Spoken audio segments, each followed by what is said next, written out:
कहानी की शुरुआत में हम एक गुलिवर नाम के बंदे को देखते हैं जो अपने अपार्टमेंट में सोकर उठता है। गुलिवर न्यूयॉर्क के एक न्यूज़पेपर कंपनी में काम करता है। एक दिन गुलिवर एक नए एम्प्लॉय से मिलता है जिसका नाम डैन होता है और वो उसे दोस्त बना लेता है। एक दिन वो दोनों मेल डिलीवरी करने जा रहे थे, तभी उन्हें गुलिवर की गर्लफ्रेंड डार्सी मिलती है। गुलिवर सालों से इसे प्यार करता है लेकिन अभी तक इजहार नहीं किया है।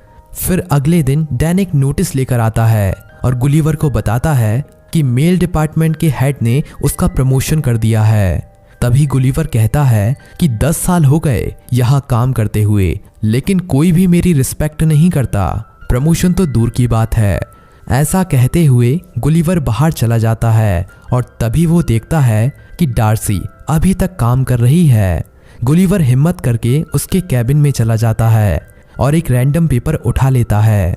तभी डार्सी उससे पूछती है कि क्या तुम ट्रैवल असाइनमेंट भरना चाहते हो, तो नर्वस होकर गुलिवर हाँ कर देता है और अगले दिन ही वो ट्रैवल ब्लॉग का पेपर सबमिट कर देता है।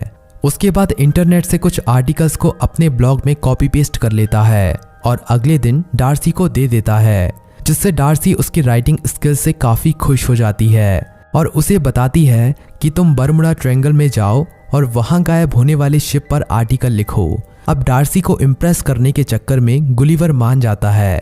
इधर डार्सी उसके लिए बोट का इंतजाम कर देती है।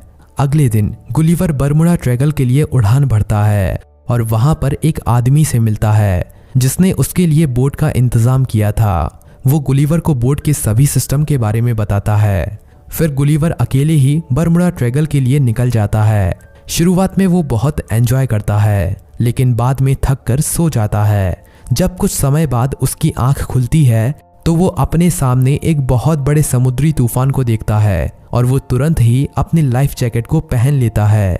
इतने में ही वो बवंडर उसकी बोट को अपने अंदर खींच लेता है। कुछ देर बाद जब गुलिवर को होश आता है तो वो अपनी बॉडी को हिला नहीं पाता। जब वो गर्दन उठाकर देखता है तो हैरान हो जाता है क्योंकि उसके सीने पर छोटे छोटे लोग चढ़े हुए थे। उनका कमांडर खुद को as a commander of world Lilliput बताता है और जब कैमरा जूम आउट होता है तो हम देखते हैं कि उसके चारों तरफ छोटे छोटे लोग खड़े हुए हैं और उन्होंने उसे बहुत मजबूती से बांध रखा था। कमांडर गुलिवर को बीस्ट कहकर बुलाता है। इतने में ही गुलिवर खुद को आज़ाद कर लेता है और तभी कुछ सोल्जर उसे फिर से नीचे गिरा देते हैं, जिससे गुलिवर बेहोश हो जाता है। और जब उसे होश आता है तो वह देखता है कि उसे एक गाड़ी में बांधकर लिलीपुट किंगडम में ले जा रहे हैं और लोग बीस्ट को देखने के लिए बाहर निकलने लगते हैं।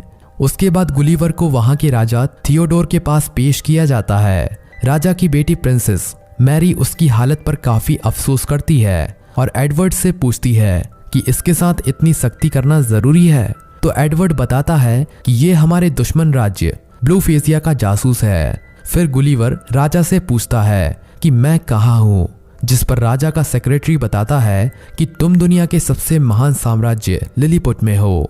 फिर अगले सीन में हम देखते हैं कि गुलिवर को एक जेल में बंद कर दिया गया है।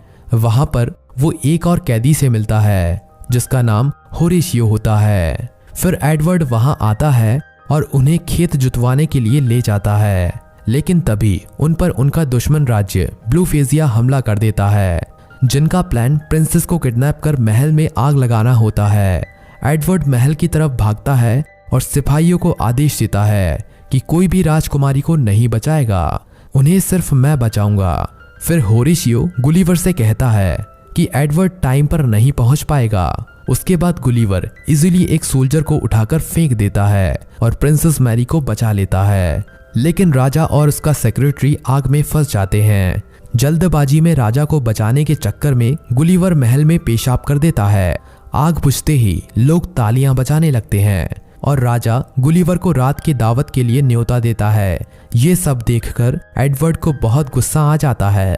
राजा ने गुलिवर से पूछा कि तुम कहां से हो, तो गुलिवर ने बताया कि मैं मैनहट्टन से हूँ। गुलिवर पहली बार खुद को हीरो महसूस कर रहा था, इसीलिए उसने खुद को प्रेसिडेंट बता दिया। उसके बाद लिलीपुट के लोगों ने उसके लिए एक बड़ा सा घर बनवाया ताकि वो आसानी से रह सके।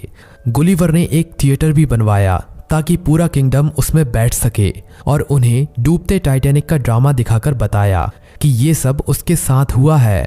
फिर एडवर्ड ने पूछा कि फिर तुम कैसे बच गए, तो उसने कहा कि मुझे बचा लिया गया था। अगले सीन में होरेशियो प्रिंसेस को इम्प्रेस करने के लिए गुलिवर की हेल्प लेता है और उसे इम्प्रेस भी कर लेता है।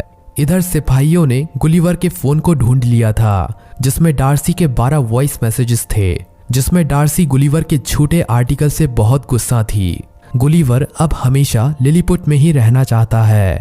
इधर राजा भी गुलिवर को जनरल बना देता है, जिससे एडवर्ड गुस्से में लिलीपुट का डिफेंस सिस्टम बंद कर देता है। इसी मौके का फायदा उठाकर ब्लूफिजिया लिलीपुट पर हमला कर देता है। अब जनरल होने की वजह से इन्हें रोकने की जिम्मेदारी गुलिवर की थी। वो डरते हुए पानी में जाता है और छपाके मारने लगता है। अब दुश्मन उस पर अटैक कर देते हैं, लेकिन कैनन बॉल का गुलिवर पर कोई असर नहीं होता। फिर वो दुश्मन को पकड़कर लिलीपुट से बाहर निकाल देता है। अब गुलिवर की खूब खातिरदारी होती है। इधर प्रिंसेस भी एडवर्ड को रिजेक्ट कर देती है और गुस्से में एडवर्ड जाकर दुश्मन से मिल जाता है। उन्हें गुलिवर की बोट से रोबोट बनाने की एक बुक मिल जाती है, जिसकी मदद से वे लोग एक बड़ा सा रोबोट बना लेते हैं। फिर दुश्मन एक बार फिर से अटैक करता है। अब गुलिवर उनसे लड़ने को तैयार था, लेकिन वो अपने सामने रोबोट को देखकर हैरान हो जाता है। तभी एडवर्ड गुलिवर को एक चैलेंज करता है और गुलिवर उस चैलेंज को एक्सेप्ट भी कर लेता है। अब गुलिवर रोबोट को पीछे धकेलता है, लेकिन रोबोट उसकी पैंट को पकड़कर उठा लेता है। फिर एडवर्ड गुलिवर को एक ऐसे आइलैंड में भेजता है जहां पर कोई भी जाने की हिम्मत नहीं करता। जब गुलिवर को वहां छोड़ा जाता है तो उसे एक बच्ची पकड़ लेती है जो साइज में काफी बड़ी होती है। अब गुलिवर एक ऐसे आइलैंड पर था जहां उससे विशाल लोग रहते थे। इधर गुलिवर को ढूंढते हुए डार्सी भी लिलीपुट में आ जाती है।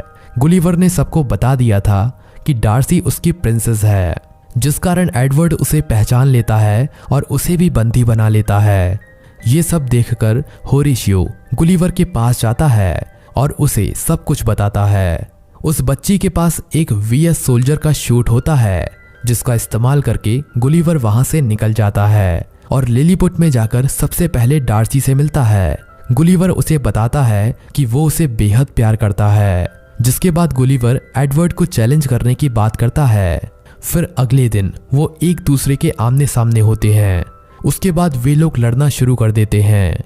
रोबोट जल्द ही गुलिवर पर हावी हो जाता है। फिर होरेशियो गुलिवर की मदद करने रोबोट के अंदर घुस जाता है और एडवर्ड को अंदर से हरा देता है। अब होरेशियो रोबोट के पावर को कट कर देता है, जिस कारण गुलिवर आसानी से रोबोट को हरा देता है। अब होरेशियो की बहादुरी की वजह से उसे प्रिंसेस से शादी करने की परमिशन मिल जाती है। मौका मिलते ही एडवर्ड प्रिंसेस को बंदी बना लेता है, लेकिन प्रिंसेस भी उसकी अकल ठिकाने लगा देती है। अब डार्सी भी पहली बार गुलिवर को किस कर लेती है। उसके बाद गुलिवर लिलीपुट और ब्लूफिजिया में दोस्ती करा देता है और फाइनली वे लोग शिप रिपेयर करके न्यूयॉर्क चले जाते हैं और कुछ समय बाद वे दोनों शादी कर लेते हैं और इसी के साथ ये मूवी एंड हो जाती है। तो दोस्तों, कैसी लगी आपको आज की ये मूवी कमेंट में ज़रूर बताएं और वीडियो पसंद आई हो तो इसे लाइक करें एंड चैनल को सब्सक्राइब भी ज़रूर करें। धन्यवाद।